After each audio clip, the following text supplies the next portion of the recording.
Assalamualaikum warahmatullahi wabarakatuh. Selamat datang di podcast 1 SKS Siniar Kala Institute. Oi, harus tepuk tangan dulu.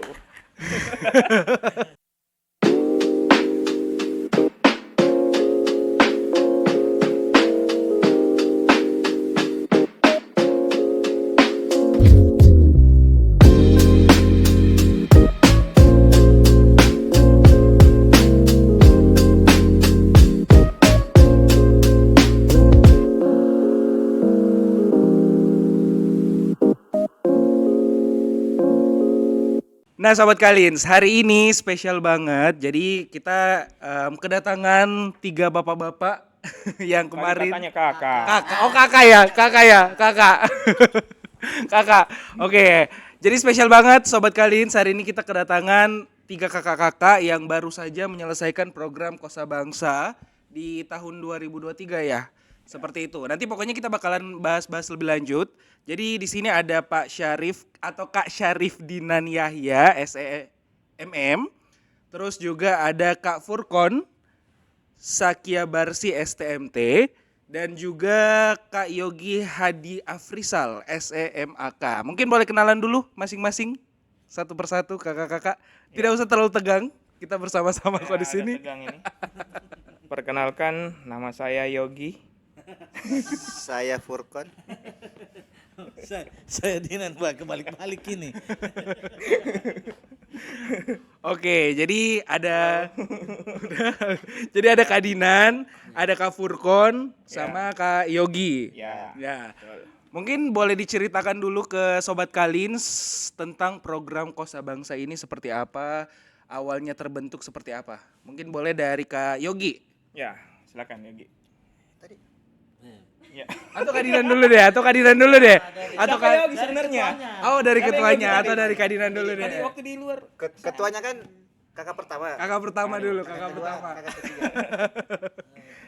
Mungkin boleh dari Kakak Dinan dulu. Ya, jadi awalnya program Kosa Bangsa ini adalah program dari Direktorat Riset dan Pengabdian Masyarakat Kementerian Pendidikan Kebudayaan untuk bagaimana supaya hasil-hasil riset dan hasil-hasil kepakaran dari perguruan tinggi itu bisa digunakan untuk menyelesaikan permasalahan yang ada di masyarakat. Nah, cakupan fokusnya itu ada beberapa kemarin. Nanti ditambahkan kalau salah, saya takutnya salah. Ada ekonomi biru, ada apa lagi? Green economy, ada ekonomi digital dan kemandirian pangan. Benar ya? Pangan. Ya, itu. Jadi kemarin itu kita ikut di program Kosa Bangsa ini karena kita merasa kalau kita di perguruan tinggi itu punya beberapa riset, punya beberapa inovasi yang bisa kita hilirisasi ke masyarakat untuk masyarakat pakai gitu. Untuk dalam program ini kami menghilirisasi inovasi-inovasi yang ada di Kala Institute untuk dipakai di masyarakat desa di Kabupaten Bone, di Desa Matampak Walie gitu. Seperti itu.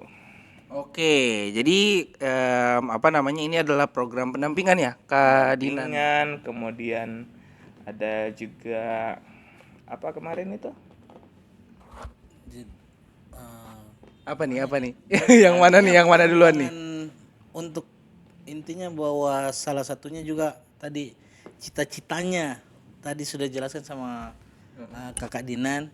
Jadi kita intinya bagaimana supaya masyarakat juga ikut berkembang baik secara ekonomi, kesejahteraan, terus kemampuan digitalnya. Ya, jadi selain pendampingan kita juga ada pengadaan beberapa peralatan. Jadi kita menginjeksi teknologi-teknologi baru ke masyarakat. Jadi biar mereka bisa berproduksi lebih, kapasitas produksinya bisa lebih besar lagi seperti itu.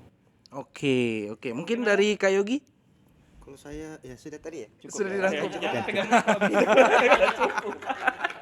Kayak mau menambahkan saja. Oke. Nah, saya penasaran sebenarnya. Biar sobat kalian juga lebih paham alurnya kenapa akhirnya memilih terdiri tim Kosa Bangsa ini terdiri dari 3 orang. Ada Kak Dinan, ada Kak Yogi, ada Kak Furkon, apalagi masing-masing dari teman-teman dari kakak-kakak ini semua berasal dari program studi yang berbeda. Dosen yang mengampu program studi berbeda di Kala Institute. Mungkin boleh dijelaskan juga. Dari siapa? Kak Yogi mungkin. Ya, kayak gitu. Oke. Dari tadi mau ngomong dia. Jadi awalnya Coba-coba. coba. bukan. Ini awalnya tahun 2022. Jadi ini sebenarnya program awalnya cari tempat untuk KKN. Oke. Nah, dipanggillah kami ada Kak Dinan, Kak Furkon, saya, ada Pak Hakim juga sama waktu itu sama Bu Tenri. Kita ke Desa Matampawalie di Bone. Saya pun baru tuh masuk ke sana. Ada yang tahu Desa Matampawalie? Ada yang tahu? Boleh komen di bawah ya. Boleh, komen di Kayaknya bawah. Kayaknya ada ya. Nanti dikasih hadiah sama Adi atau ada yang dari Desa Matampawalie yang lagi nontonin. Nanti komen. Dikasih beasiswa sama Adi nanti. Iya. Jadi komen yang teman-teman dari Desa Matampawalie. Silakan. Kakak saya dari Desa Matampawalie ya. Nanti dikasih beasiswa sama Kakak Adi. Jadi kami ke sana ada berlima itu hari ya. Awalnya mau cari tempat KKN. Nah, dari situ kami jalan-jalan lah ke desa itu, cara bicara sama perangkat desa termasuk Pak desanya ya. Di situ kami melihat ini potensi desa wisata ada di Desa Matampawalie. Oke. Itu awalnya sampai pas 2023 ada program Kosa Bangsa. Nah, ini kakak pertama nih menyusun proposal tuh. Ya. Dan dia bilang, coba kayaknya Desa Matampawalie ini punya potensi. Kita jadikan mitra, kita bantu masyarakat yang ada di sana. Di mana? Saya diajak, sama kakak kedua juga diajak. Ya oke, kita gas. Dan alhamdulillah lolos. Oke. Berarti ini awalnya berlima yang saya tangkap. Akhirnya memutuskan bahwa kita coba melihat potensi di Desa Matampawalie. Ya. Kabupaten Bone. Oke.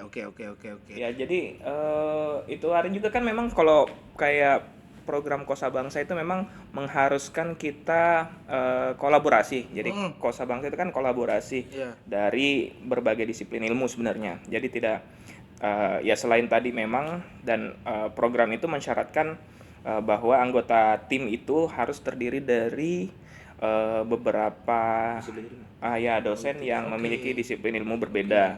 Nah, itu tadi yang diceritakan sama Pak Yogi bahwa di awal itu kita datang ke Desa Matampawalie itu, kita lihat, kita menyimpan itu di dalam hati bahwa desa ini akan punya potensi lah gitu. Dan kalau bisa dibilang kita merasa berutang ya. Wah, ada tuh. Iya. Ada janji belum. Kita merasa berutang sebenarnya. Kaburkan juga Itu nanti ya. Boleh. Ada yang belum sempat disebut sama Kak Yogi tadi. Jadi waktu ke sana tuh rencananya untuk jadi tempat KKN, tapi ya karena satu dan lain hal tidak jadi di Desa Matampawalie. Dan Jadi balik itu itu kita balik ke Makassar dengan perasaan suatu saat saya akan melunasi utang ini. Saya mau kasih sesuatu lah untuk desa ini karena pada saat itu kita nggak jadi KKN di sana gitu. Tapi nemu satu sosok.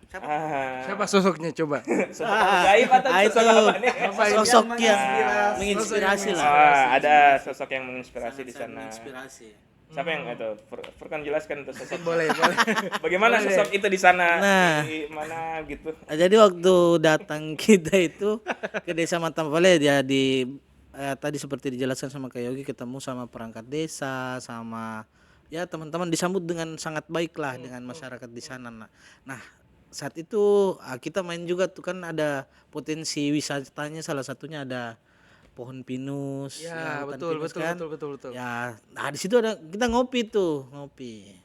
Ngopi. Wah, ada Kopi. brandnya nih, kopinya. Kopinya Ya, kopinya nih.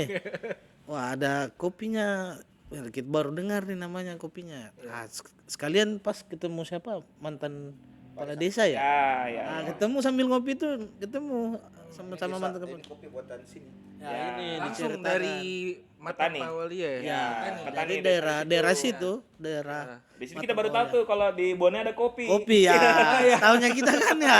tahunya Paling kita kita nggak ada. aja. Mungkin Adi juga nggak tahu kan bilang di sana ada kopi kan? Ya. Ini baru nih.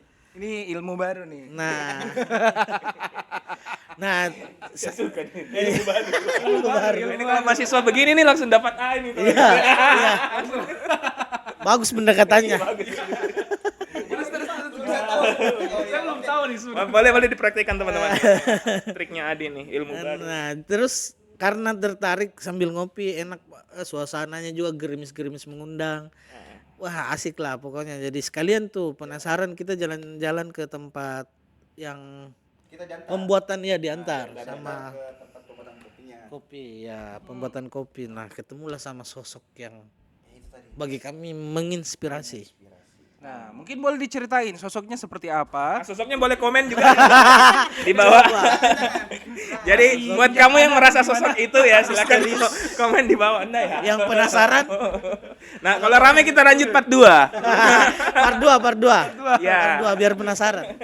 Tapi saya penasaran betulan. Lanjut. Nah, sosoknya bagaimana? Itu sosoknya kan sementara komen. Nah, silakan sambil dia komen dijelaskan siapa sosok. Boleh.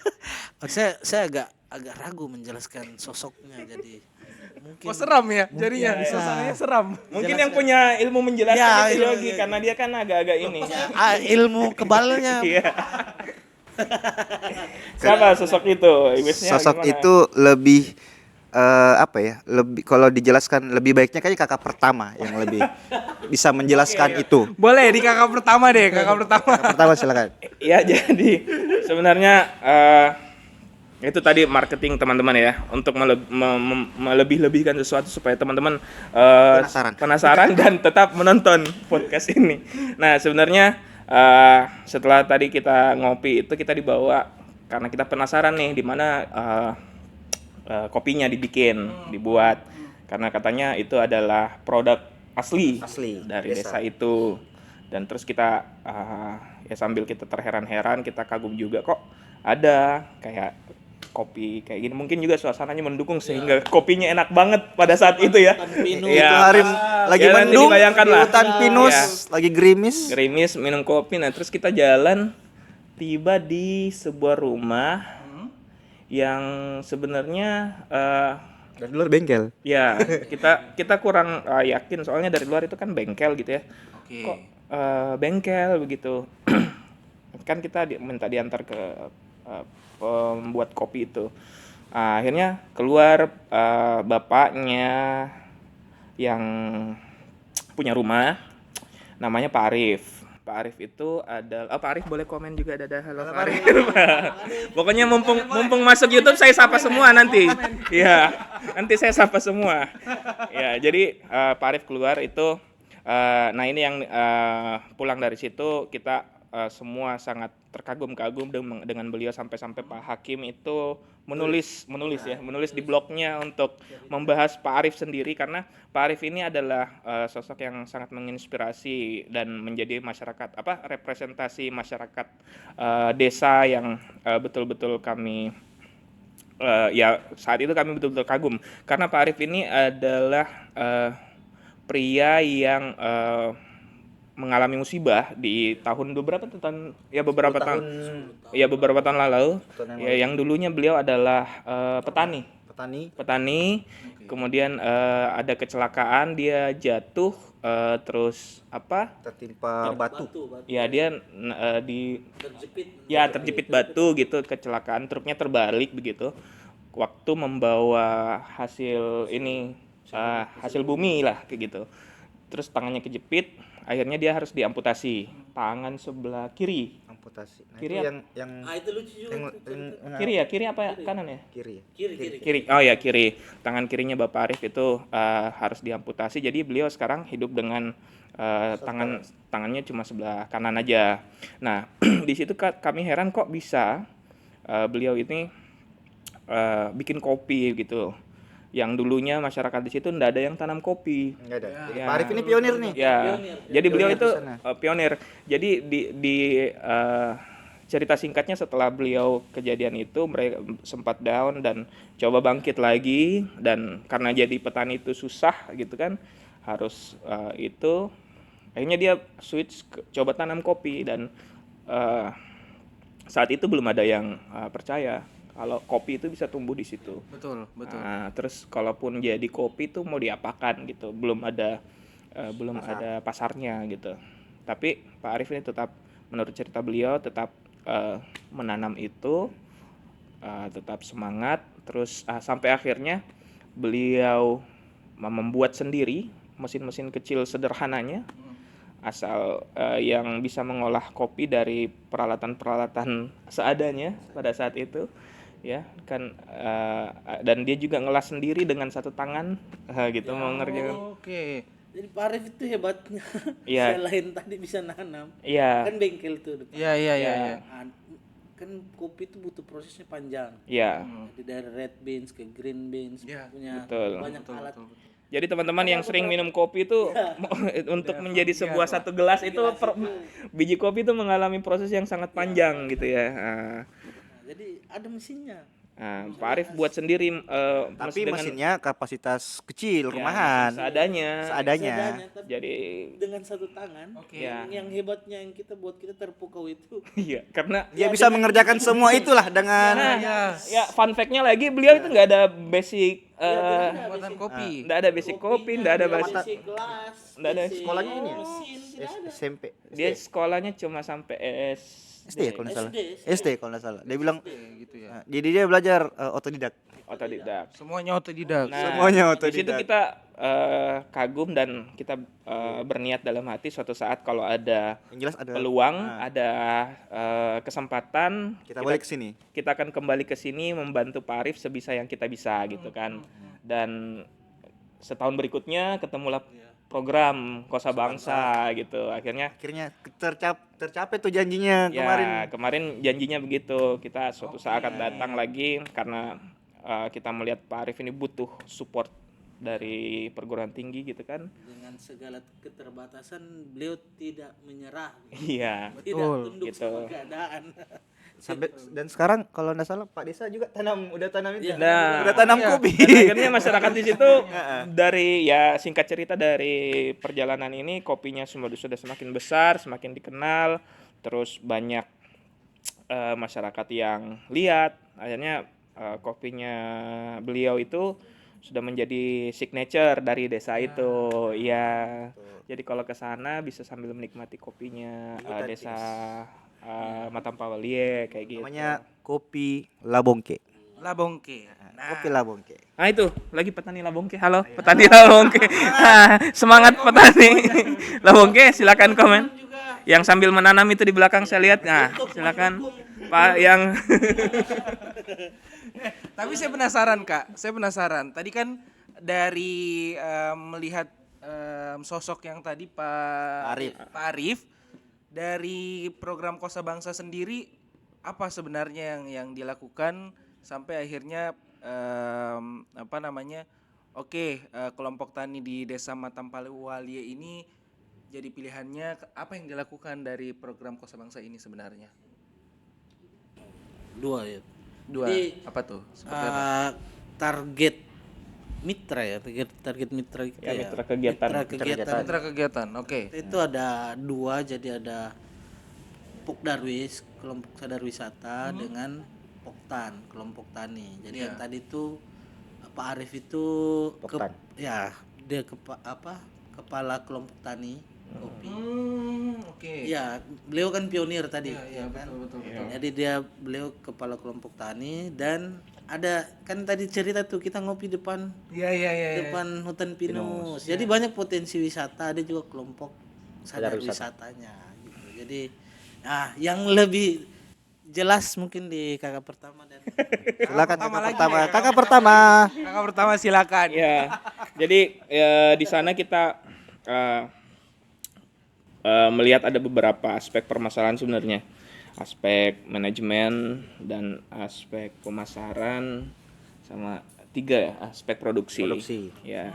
Jadi kita akan sebenarnya kalau kita turun ke masyarakat itu ya, ini tips juga bagi teman-teman yang mau mengadakan kegiatan pengabdian, itu kita harus menentukan masalah prioritas sebenarnya. Iya. Karena masalah itu di masyarakat kan banyak gitu ya, dan itu tidak bisa kita semua selesaikan dalam waktu yang Relatif singkat ya. Iya, relatif singkat. Jadi yang pertama itu teman-teman harus nanti ada tulisannya di sini sama editor. Teman-teman, PR buat editornya. Tips pertama, nanti editor tulis di sini bawah. Tips pertama, teman-teman harus fokus di beberapa aspek permasalahan. Dalam hal ini tadi saya sudah jelaskan kalau kita akan fokus di aspek manajemen, aspek pemasaran, dan aspek produksi.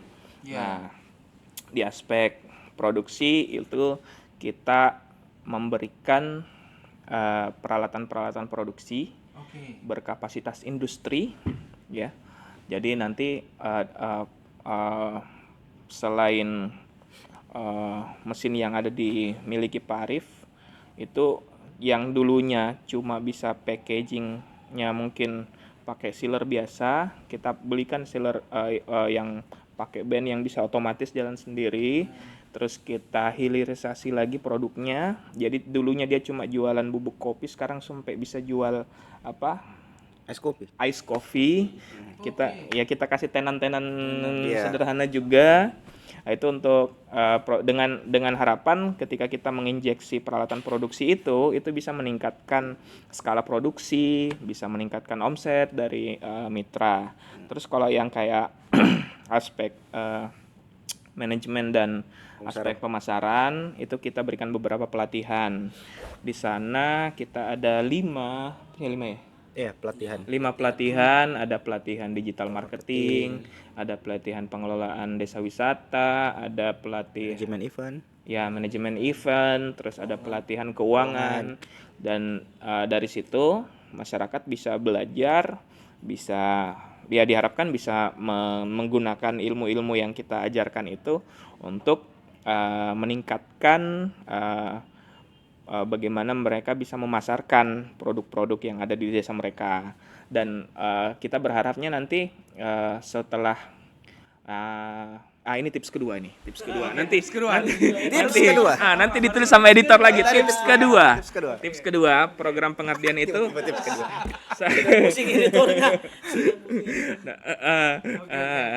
Jadi tips kedua, program pengabdian yang baik itu adalah program pengabdian yang berkelanjutan, bahkan setelah programnya itu selesai. Jadi diharapkan setelah kita selesai, kan kita tidak selamanya bisa ada di situ untuk mendampingin masyarakat. Nah, program pengabdian yang baik itu kita harus dirancang sedemikian rupa agar dia bisa sustain. Jadi akan berlanjut terus sehingga masyarakat bisa pakai ilmu itu. Jadi enggak kayak model kayak KKN kita dulu ya, datang ke desa, bangun gapura, sudah itu selesai pulang gitu kan. Jadi setiap KKN setiap KKN gapura baru gitu, enggak seperti itu. Ya, datang tiba-tiba cat ini tembok.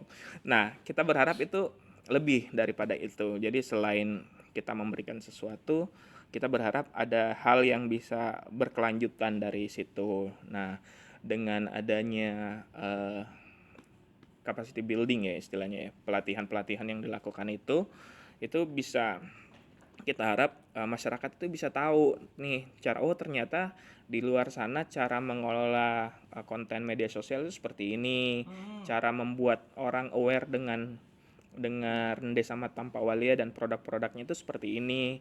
Caranya mengelola keuangan kalau kita bikin bisnis itu seperti ini. Karena memang ya jangankan di desa ya, beberapa masyarakat kita juga yang di daerah perkotaan pun kalau menjalankan bisnis terkadang masih ada beberapa yang masih mencampur sebenarnya kayak uangnya. Tips ketiga ini terlalu banyak tips, mencampur uangnya, misalnya uang pribadi dengan uang bisnisnya. Nah, itu kita ajarkan lah di sana, di training bagaimana caranya melakukan itu semua, sehingga dengan itu mereka bisa terbuka wawasannya, selain bisa mengelola dan dia juga bisa meningkatkan akses ke peluang-peluang lain, misalnya dengan mendapatkan akses ke permodalan. Misalnya kan kalau akses ke permodalan harus punya catatan dan lain-lain sebagainya, catatan yang bagus begitu. Jadi kita ajarkan itu semua. Diharapkan nanti setelah kita pulang ya dari Desa Matampauli programnya berhasil, itu masyarakat bisa tetap bisa menggunakan lah ilmu-ilmunya ya kan seperti itu. Manfaat lah mereka. Ya, ada yang ditambahkan ya? Ada mungkin tambahkan? Kakak kedua. Tidak ada Pak. Ya. Jadi ya tadi melanjutkan dari kakak pertama. Jadi jadi kita memberi ilmu supaya intinya masyarakat bisa mandiri. Ya. Mereka produknya kan banyak sebenarnya. Produk Ya. Desa Matampauli itu banyak. Bukan hanya kopi tapi yang kita pada kesempatan ini kita bantu kopi dengan wisatanya. Ya, jadi ya tapi dengan tadi pelatihannya juga supaya produk-produk lainnya juga bisa menambah value lah dari eksis lah di sana. bisa eksis lah di sana. Jadi yang mungkin kalau kemarin cuman kopinya jual kiloan biasa tanpa proses apapun, harganya murah. Dengan proses yang kita usahakan ada mesinnya, skala industri. Jadi kopinya itu kualitasnya sudah beda, sudah ketahuan yang mana bagus. Yang dulu roastingnya cuman digoreng di atas wajan biasa tanpa ada kontrol suhu dan sebagainya. Sekarang sudah punya mesin roasting. Jadi harganya value-nya sudah lebih tinggi lah. Mudah-mudahan bisa mensejahterakan juga masyarakat. Amin. Nah, terakhir ya. Saya mau tanya ke satu-satu kesan-kesannya selama program Kosa Bangsa ini dari kakak kedua dulu mungkin. Waduh. Kakak kedua. Oh, kakak ketiga deh, kakak ketiga. Jadi kan selama 6 bulan ini program Kosa Bangsa berlangsung ya, 6 bulan ya? Iya, 6 6 bulan. Kesan-kesan menarik yang dialamin dari masing-masing kakak-kakak, dari masing-masing sudut pandang deh. Oke, kalau dari saya banyak ilmu yang saya bisa ambil saat turun ke masyarakat. Kayak Pak Arif itu kan menginspirasi kita ya. Dia bilang, saya ini malu-malu Pak karena saya cuma tamatan SD. Tapi kalau menurut saya, Bapak ini bukan tamatan SD, Bapak ini belajar langsung dari kehidupan aslinya begitu dan menginspirasi banyak orang di sana yang awalnya tidak tanam kopi sampai tanam kopi. Gitu. Oke, jadi inspirasinya itu pertama, banyak inspirasi dari orang-orang di desa. Kita ambil lah untuk kehidupan pribadi masing-masing. Yang kedua, akses ke sana. Akses ke sana itu ya saya harus mengakui saya biasa live live group, bukan live group ya, hidden cam, off cam ya, off cam. Jadi Ya, pas perjalanan, istilahnya itu off cam. Kalau kita tiba-tiba di jalan, yok. nah saya off cam. Ternyata sudah tidak ada. Oke. Ya. Itu sih sebenarnya jadi akses ke sana dan ya pelajaran hidup ya di sana ya, di warga desa ya. Oke, Kalau secara saya. singkat dari kakak kedua dulu, terus nanti ditutup oleh raja terakhir kakak pertama. Ya, jadi sama seperti yang sudah dijelaskan sama Kak Yogi tadi. Sebenarnya kita ke sana juga memberikan pelatihan. Justru sebenarnya lebih banyak yang kita dapat ilmu dari masyarakat. Dari Pak Arif tadi. Jadi sambil ceritakan kasusnya yang menyedihkan tapi dengan cerita yang lucu. Maksudnya ya bayangkan orang yang sudah mengalami musibah tapi menceritakan hal itu dengan ketawa gitu. Jadi ya, justru membuat kami atau saya maksudnya kok malu ya sama Pak Arif gitu. Iya. Insecure sama diri sendiri lihat Pak Arif nih gitu. Terus lihat masyarakat yang apa adanya lah, dan yang walaupun sudah berumur tapi tetap datang ke pelatihan kita mau belajar begitu. Itu yang terima kasih nih Desa Matampauli sudah percayakan kita. Semoga betul-betul bermanfaat lah ilmunya. Jadi yang walaupun sering mati lampu. Oh iya. Sering mati lampu. Sering mati lampu. Juga mati deh. Waktu pelatihan kita sudah siapkan PowerPoint nih. Sudah mantap lah ceritanya pelatihan digital marketing nih. Mati lampu guys. Wah, luar biasa. Terus internet, jangankan internet, untuk nelpon kayaknya masih agak susah juga. Telepon juga susah. Ya, tapi Provider bisa komen di bawah. Tolong caleg yang siapkan boleh. internet di Desa Matampol ya.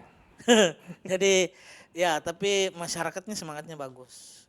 Mereka berusaha untuk ada wifi terus untuk belajar. Jadi ya kita kalau saya rasa justru kita yang banyak belajar lah dari masyarakat. Oke, banyak belajar. Nah, terakhir dari kakak pertama Raja Sudah diambil semua ini tadi. yang lain dong, yang lain. Yang lain, Selama mati. 6 bulan, Mati. selama 6 bulan nih. Ya jadi Dari pendamping. kita selalu percaya bahwa di perguruan tinggi itu kita selalu berusaha membuat inovasi dengan tingkat sofistikasi yang tertentu, yang canggih-canggih, yang bagaimana. Tapi akhirnya kita sadar bahwa kecanggihan ataupun inovasi yang ada di perguruan tinggi itu tidak ada gunanya kalau kita tidak bawa ke masyarakat. Ya, jadi sekeras apapun kita berinovasi, meriset di kampus, kalau dia tidak sampai ke masyarakat itu nggak ada gunanya. Ya kayak ya biasalah pepatah ya, ilmu yang tidak bermanfaat ya kan. Ya, ilmu sebaik-baiknya ilmu adalah ilmu yang dimanfaatkan lah sama orang gitu. Nah itu kita belajar banyak di situ. Selain itu kita juga mempelajari bahwa masalah-masalah yang ada di masyarakat itu tidak sesederhana apa yang kita lihat di dalam kelas gitu. Kalau di masyarakat itu tidak hanya sekedar melihat masalah masyarakat itu dari internet atau apa yang diajarkan dan kita apa yang diajarkan dan kita ajarkan di ruang kelas, tapi ternyata ketika kita tiba di masyarakat itu masalah-masalahnya itu banyak dan sebenarnya solusinya sederhana. Cuma memang aksesibilitas masyarakat ke situ untuk men-solve problem-problem mereka itu nggak ada. Nah, ya seperti tadi jadi ceritakan mungkin di sana masalah sederhana internet pun misalnya kan seperti itu, atau listrik pun itu masih ada di masyarakat kita, di sekitar kita. Nggak usah jauh-jauh ke pulau lain di Sulawesi Selatan pun ada kasus seperti itu ya kan. Itu yang semakin membuka mata kami terhadap permasalahan-permasalahan di masyarakat. Nah, tentu saja tugas dari kita perguruan tinggi, teman-teman mahasiswa, teman-teman dosen di luar sana, bagaimana supaya ilmunya, inovasinya bisa dipakai di masyarakat sehingga nanti bisa membangun bangsa ini menjadi bangsa yang berdaya saing dan mandiri. Gila. Oke, amin semuanya. Ya. Oke deh. Oke, terima kasih untuk kakak-kakak semua. Siap. Ada Kak Syarif Dinan Yahya, ada Kak Furkon Zakia Barsi, dan Kak Yogi Hadi Afrizal Ya. yang sudah berbagi sharing tentang program Kosa Bangsanya kemarin selama 6 bulan. Ya. Dan juga Sobat Kalins, kalau misalnya pengen daftar di Kala Institute, Ya. saya mau kasih tahu juga nih. Tetap jualan ini. Tetap jualan. Tetap harus jualan.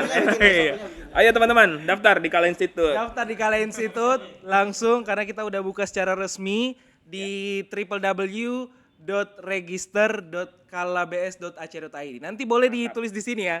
Ya. Oke, sampai ketemu lagi di podcast 1 SKS selanjutnya. Dadah. Dadah. Terima kasih. Terima kasih. Terima kasih.